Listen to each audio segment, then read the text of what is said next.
SSC recruitment scam 2016, 26,000 চাকরি বাতিল মামলা। আপনারা প্রত্যেকেই জানেন অলরেডি 10 ফেব্রুয়ারি 26,000 চাকরি বাতিল মামলার শুনানি সর্বশেষ শুনানি হিসাবে পরিসমাপ্ত। এখন এই রায় সুপ্রিম কোর্টে রিজার্ভে আছে। আপনারা প্রত্যেকেই জানেন সুপ্রিম কোর্টের ফাইনাল শুনানির পর 30 থেকে 40 দিনের মধ্যে জাজমেন্টের রায় প্রকাশিত হয়, এটাই নিয়ম।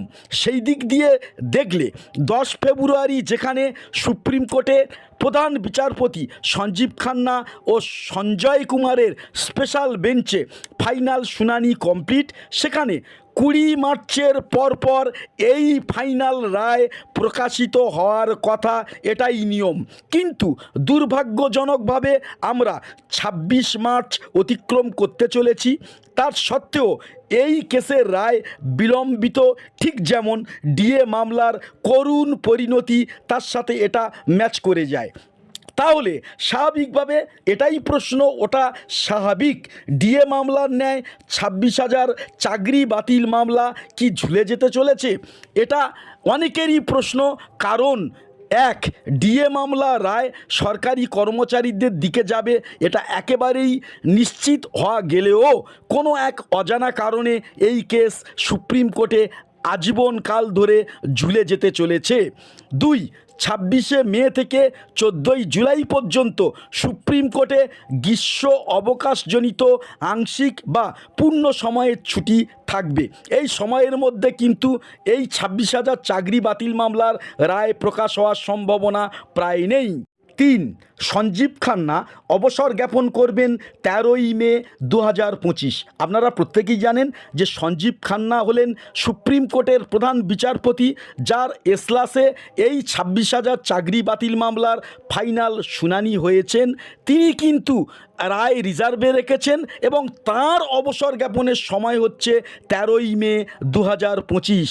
এটা কিন্তু ভাবনার বিষয়। 4, বিভিন্ন রাজ্যের একাধিক কেসগুলিকে যদি সুপ্রিম কোর্টের কস লিস্টে এপ্রিল মাসটাকে পুরো আটকে রাখা যায়, তাহলে মে মাস গরমের ছুটি সুপ্রিম কোর্টে ও মে মাস সঞ্জীব কুমারের অবসরের সময়, তো এই দুটি ইস্যু 26,000 চাকরি বাতিল মামলা রায়কে ঝুলিয়ে দিতে পারে।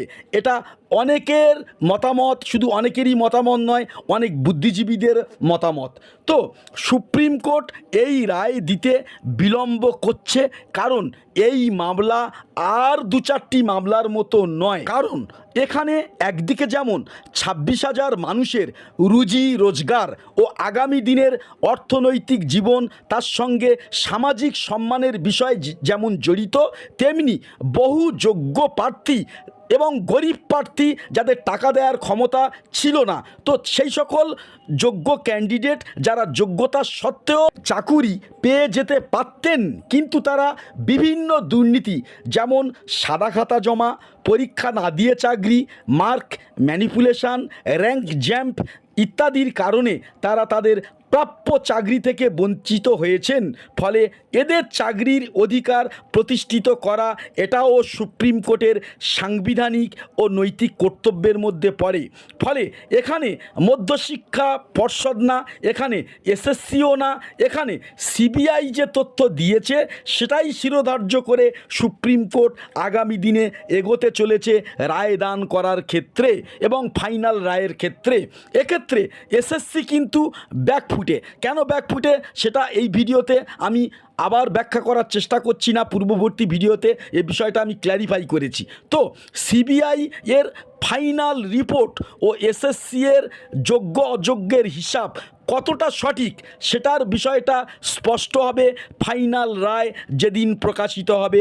আবারও বলছি, সিবিআই যে রিপোর্ট পেশ করেছে সেখানে যে যোগ্যদের পরিসংখ্যান ধার্য হয়েছে সেটাই কিন্তু প্রকৃত যোগ্য হিসাবে বা প্রকৃত যোগ্য ক্যান্ডিডেট হিসাবে গণ্য হবে এবং তাদের চাকরি পুনর্বহাল থাকবে।